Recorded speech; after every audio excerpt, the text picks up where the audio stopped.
Nah guys, ternyata ini masyarakat menangkap inkonsistensi antara pesan verbal Pak Jokowi yang tadi minta agar kita aktif mengkritik dengan realita lapangan, ya. Di mana mereka yang mengkritik itu begitu mudahnya ya dikriminalkan. Jadi sasaran tembak undang-undang ITE atau pasal-pasal yang lain ya, penghinaan lah, pencemaran nama baik, penyebaran hoax dan macam-macam.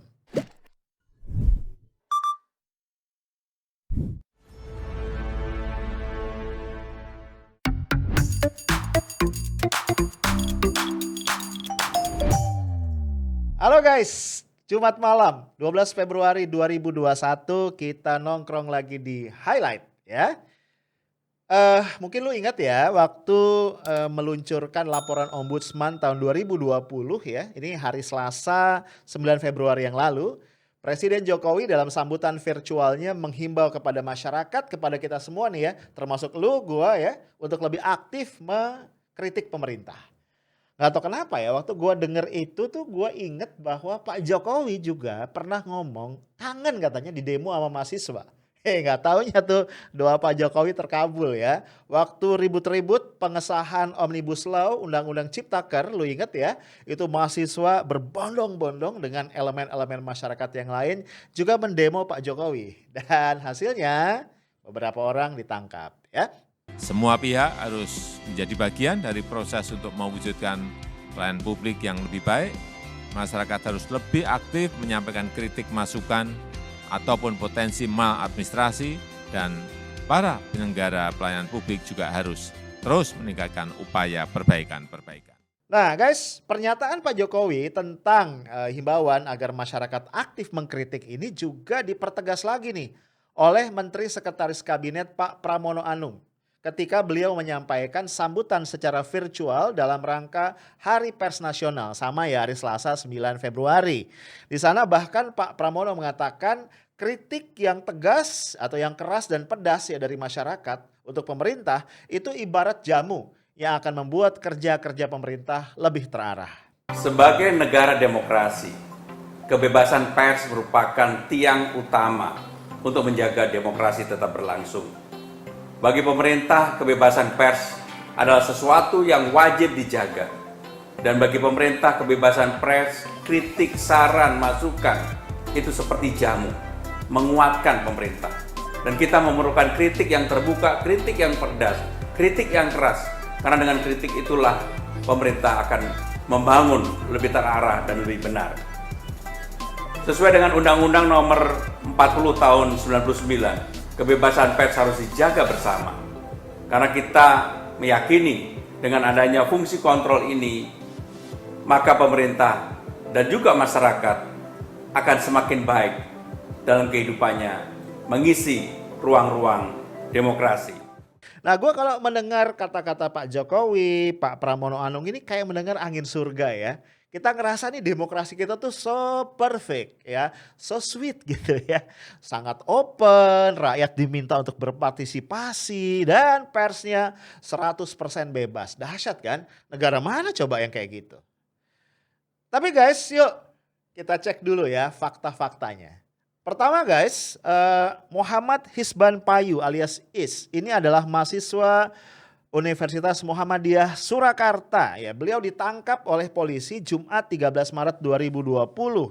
Sebelumnya, Is ini dilaporkan melakukan ujaran kebencian karena mengkritik kebijakan Presiden Jokowi yang dianggap lebih pro investasi ketimbang pro rakyat di Instastory-nya. Ya, penangkapan ini ya walaupun didahului dengan gelar perkara, tapi sebelumnya Is tidak pernah dipanggil sebagai saksi. Itu pertama. Yang kedua, ada seorang buruh lepas ya berinisial WP ini di Tanjung Pinang, Kepulauan Riau, 8 April 2020 juga ditangkap guys. Karena diduga melontarkan ujaran kebencian dan penghinaan kepada presiden. Kenapa? Karena WP ini mengunggah meme yang menyindir kinerja presiden. Kemudian ada lagi nih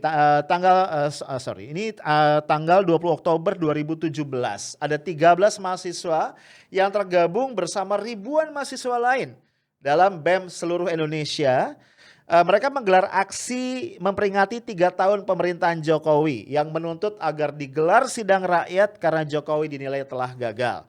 Ya, 13 mahasiswa tadi ditangkap ketika polisi berusaha membubarkan kerumunan massa karena demonya sudah melebihi batas waktu.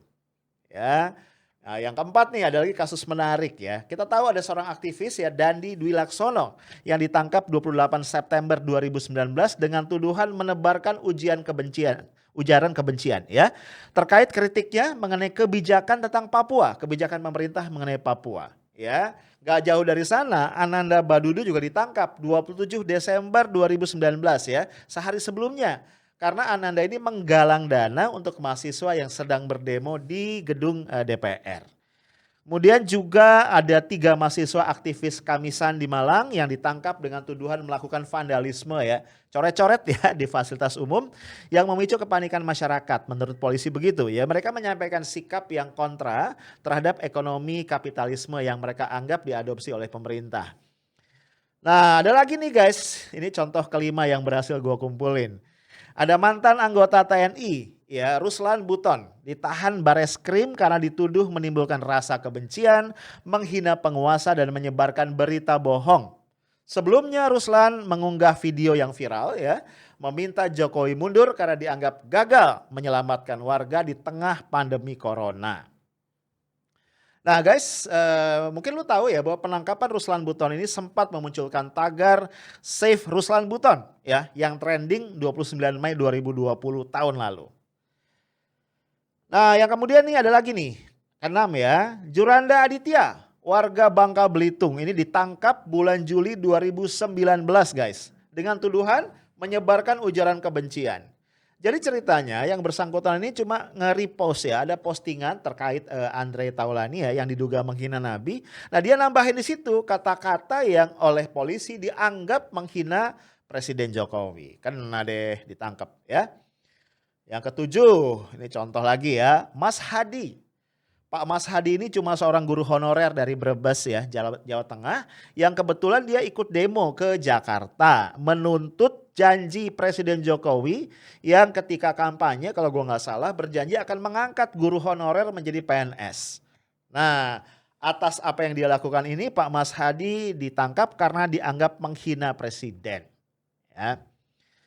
Masih ada lagi nih contoh ke-8 ya, ini seorang pengacara nih di Bali. I Gusti Putu Adikusuma ya, dia ditangkap karena mengkritik pemerintah dalam konteks penanganan virus corona dalam akun Facebooknya ya. Ia menyoroti, jadi ceritanya gini, ada surat imbauan ya dari Gubernur Bali agar warga itu nggak keluar rumah sehari setelah nyepi tanggal 26 Maret 2020. Nah dia ngelihat implementasinya ini kok aparat tuh melarang warga beraktivitas. Padahal surat gubernur tadi hanya berupa imbauan. Nah gara-gara ini Putu Adikusuma ditangkap. Nah guys, beberapa kasus di atas ini belum termasuk ya kasus-kasus lain yang udah pernah gua ulas di beberapa podcast gua sebelumnya. Ya misalnya ada akun Facebook ya yang pemiliknya dipolisikan oleh wali kota Tanjung Pinang ya karena mengkritik kebijakan si wali kota yang kalau nggak salah itu ngebubarin badut ya di lampu merah ya.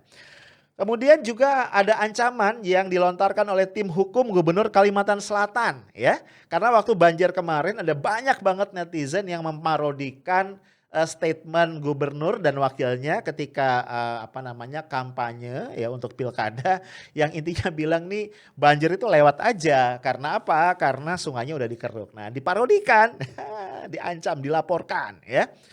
Atau juga kita pernah dengar juga ya berita. Ya ini bintang kita nih Ibu Risma, Tri Risma hari ini waktu menjadi wali kota Surabaya itu pernah memolisikan seorang warga Jakarta kalau nggak salah ya.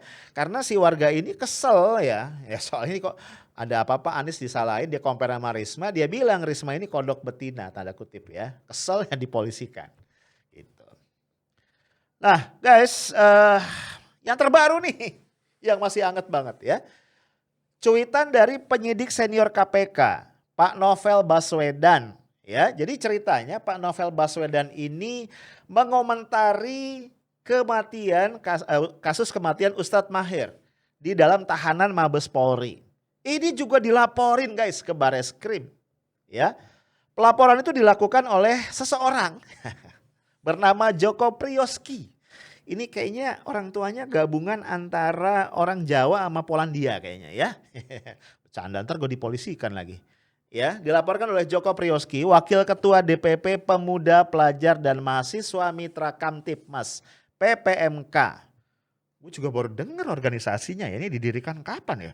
Kami melaporkan saudara Novel Baswedan karena dia telah melakukan cuitan di Twitter yang telah kami duga melakukan ujaran hoax dan provokasi.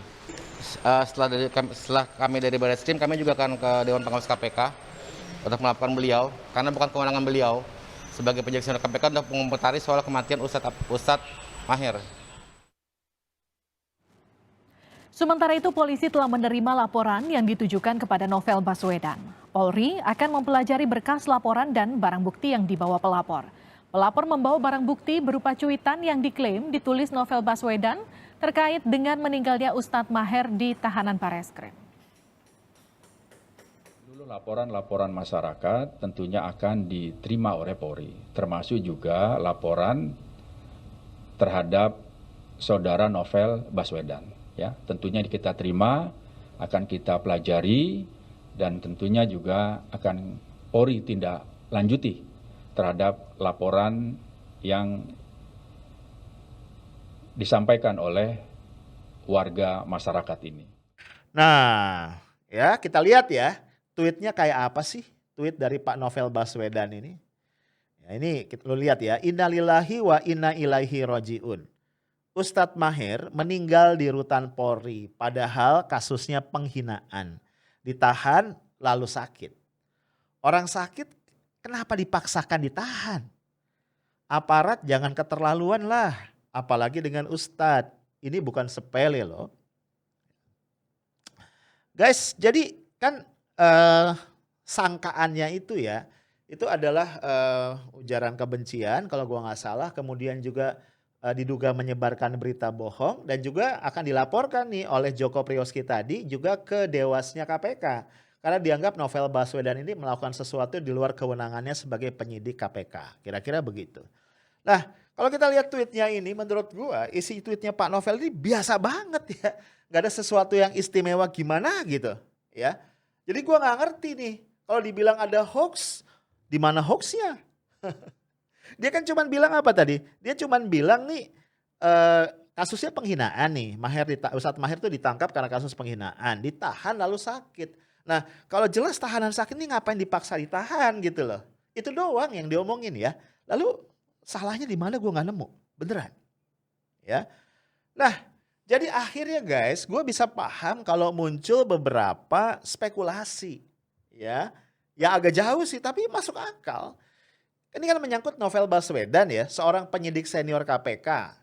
Dan kita tahu Pak Novel ini termasuk yang paling getol mengejar para koruptor kelas kakap, kelas hiu bahkan ya.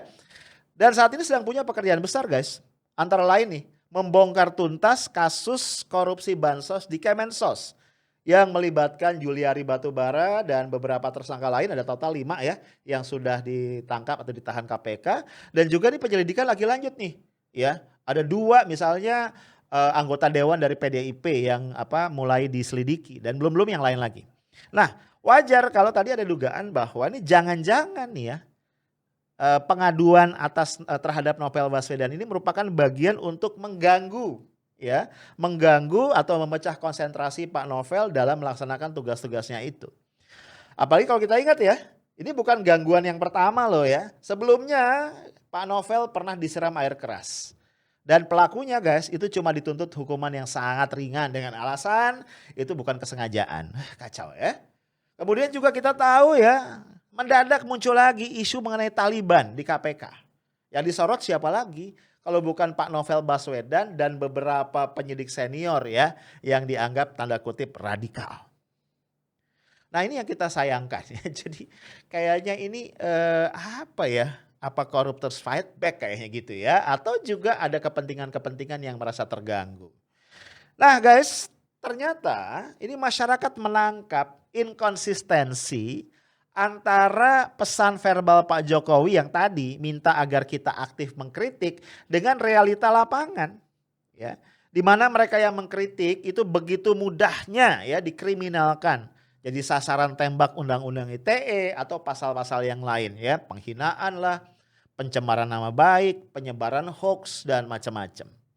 Nah, terkait dengan ini, Aliansi Mahasiswa UGM menobatkan Presiden Jokowi yang notabene merupakan salah satu alumnus UGM itu menjadi juara umum ketidaksesuaian omongan dengan kenyataan. Dasar ya, mahasiswa ini jahil bin usil ya. Melalui akun Twitter @UGMbergerak. Nah ini kita lihat ya, di akun Twitter itu ya para mahasiswa Aliansi Mahasiswa UGM ini mengatakan begini. Selamat kepada Bapak Presiden RI @Jokowi yang juga alumni UGM. Kami sebagai mahasiswa UGM merasa bangga dengan Bapak. Teruslah berkarya dengan oligarki dan para buzzer. Hadah. Ini satir tingkat dewa ya, luar biasa ini mahasiswa. Ya. Nah guys, kemudian di tweet itu di-post 2 gambar ya. Jadi gambar yang pertama itu ada foto Pak Jokowi, di atasnya ada Aliansi Mahasiswa UGM gitu ya. Insinyur Haji Joko Widodo, Presiden Republik Indonesia sebagai juara umum lomba ketidaksesuaian omongan dengan kenyataan. Gue nggak tahu nih lombanya tanggal berapa, jurinya siapa ya. Tiba aja Pak Jokowi dinobatkan sebagai juara umum ya. Kalau juara umum ada juara-juara yang lain nggak gitu ya? Kok nggak diumumin ya? Nah guys, kemudian di gambar kedua ini ada semacam apa ya, daftar lah ya, daftar keresahan yang menggambarkan bahwa suara-suara kritis itu memang dibungkam dengan beberapa cara ya. Ini gua baca ini, di forum, mic dimatiin. Lu ingat gak yang dimaksud apa? Ini gua rasa berkaitan dengan waktu itu Benny Kaharman kalau gua gak salah ya, legislator dari Demokrat. Itu kan mau menyampaikan interupsi atau sedang menyampaikan interupsi dalam konteks Undang-Undang Omnibus Law ya, pengesahan Undang-Undang Omnibus Law. Tiba-tiba mic-nya dimatikan oleh pimpinan sidang ya. Kemudian di kampus diancam nggak bisa lulus. Ketua BEM ya, yang mengkritik pemerintah, nah itu ada dapat ancaman itu kayaknya ya, karena gue nggak pernah jadi ketua BEM. Di jalanan dihadang aparat. Di media sosial diancam undang-undang ITE. Ada yang kurang nih ya. Selain ancaman undang-undang ITE, dihajar sama buzzer. Nah, lupa lo ya kan. Nah, guys, itu situasinya ya. Jadi kayaknya mahasiswa UGM ini agak kesel nih ya sama alumninya. Agak kesel apa bangga ya? Tadi sih ngomongnya bangga ya. Nah, guys, yuk kita coba analisis persoalan ini.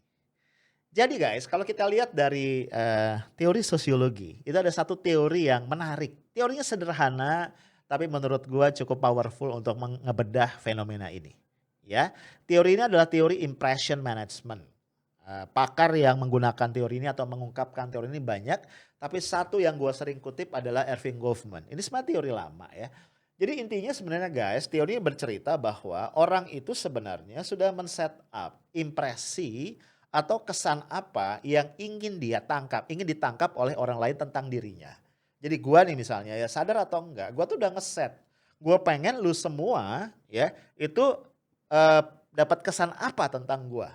Nah, kalau itu sudah di set, impresi itu udah gua set, maka sadar atau tidak, perilaku-perilaku gua selanjutnya ya termasuk ucapan, cara gua berpakaian, tindakan segala macam akan gua cocokin tuh atau akan tercocokkan dengan sendirinya ya dengan impresi yang udah di set itu. Ya misalnya gini lah ya, umur gua kan udah menjelang 50 nih ya, tapi gua pengen dianggap bahwa gua ini deket sama milenial. Nah, maka gimana nih ya di dalam podcast misalnya gue coba tampil kayak anak muda ya, kayak lu semua lah ya, pakai kaos tulisannya aneh-aneh kan, iya gak sih? Kemudian gue ngomongnya lu gue, ngomongnya guys dan segala macam. Itu contoh. Nah cuma teori ini juga menggambarkan guys bahwa yang namanya impresi itu ya, impresi yang mau kita bikin itu secara konsisten akan dicek oleh publik, akan dicek oleh tanda kutip audience ya, akan dicek nih. apakah impresi tadi itu sejalan atau selaras dengan evidence gitu loh. Ketika kemudian itu selaras, maka impresi itu akan kuat karena audience trust ya, ada trust di situ. Tapi ketika dia tidak konsisten, itu akan muncul distrust dan impresi yang mau dibangun tadi bubar. Gitu ya. Nah, ini yang pengen gue garis bawahi. Sekarang kita kan sering melihat ya, ada problema distrust yang parah nih dari masyarakat kepada pemerintah. Dan menurut gue itu nggak usah ditutup-tutupi dengan kalimat-kalimat manis ya. Ada cukup banyak kok arahan-arahan dari government yang itu kemudian tidak disambut dengan positif, tidak disambut dengan semangat atau antusias oleh masyarakat. Ya gue kasih contoh lah ya, misalnya sekarang ini kan lagi ada PPKM ya, pemberlakuan pembatasan kegiatan masyarakat. Ya dulu PSBB lah. Cuma kan anehnya ya ketika PPKM diterapkan ya beberapa waktu ya, itu tidak kunjung turun secara signifikan nih jumlah kasus positif. Ya belakangan sih mulai turun ya di bawah 10.000 ya. Tapi masih tinggi gitu ya. Nah dugaan gua adalah memang tidak semua masyarakat kemudian taat pada arahan pemerintah, direction dari pemerintah. Tadi karena di bawah sadar itu ada distrust ya. Atau lu masih ingat ya gue bikin podcast tentang itu. Ketika Presiden, kemudian Kiai Ma'ruf Amin, Wapres dan Menteri Keuangan Sri Mulyani itu meluncing gerakan wakaf uang sekaligus brand dari ekonomi syariah. Respon masyarakat itu sebagian ya, gua nggak bilang sebagian besar, tapi banyak banget yang sinis gitu lah. Ya, mengaitkan dengan utang luar negeri yang banyak, mengaitkan dengan kata-kata Pak Jokowi tentang di kantong dia udah tak ada data tentang dana 11 triliun dan macam-macam yang lain gitu lah. Nah, guys, gua khawatir nih kalau kemudian ya ada blunder lagi ya, ini Pak Jokowi, Pak Pramono Anung bilang, "Ayo kritik pemerintah." Tapi kemudian kita menyaksikan betapa orang-orang yang mengkritik ini berakhir dengan nasib yang tidak menyenangkan, gua khawatir tabungan distrust itu akan bertambah banyak. Ya. Nah, disinilah guys gimana ya caranya ya, gue pengen banget mengingatkan government, mengingatkan pemerintah, mengingatkan Pak Jokowi dan seluruh jajarannya. Ya, di dunia digital yang serba terbuka ini tidak ada lagi ya, hampir tidak ada lah setidaknya yang bisa disembunyikan. Dan masyarakat juga semakin lama semakin cerdas. Sehingga setiap statement yang dikeluarkan pemerintah itu akan di-compare dengan kenyataan. Nah akhirnya mau nggak mau kita nggak bisa salahin ya. Ketika Pak Presiden mengatakan, ayo masyarakat tolong lebih aktif mengkritik. Maka sebagian setidaknya masyarakat akan membacanya terbalik. Ayo masyarakat jangan berani-berani mengkritik. Kan gitu kan akhirnya. Ini yang gue sangat khawatirkan. Again guys, setiap pemimpin akan menjadi atau menghadapi challenge ya, di mana masyarakat akan membandingkan antara apa yang diucapkan dengan apa yang dilakukan. Itulah namanya konsistensi, ya. Itulah namanya integritas.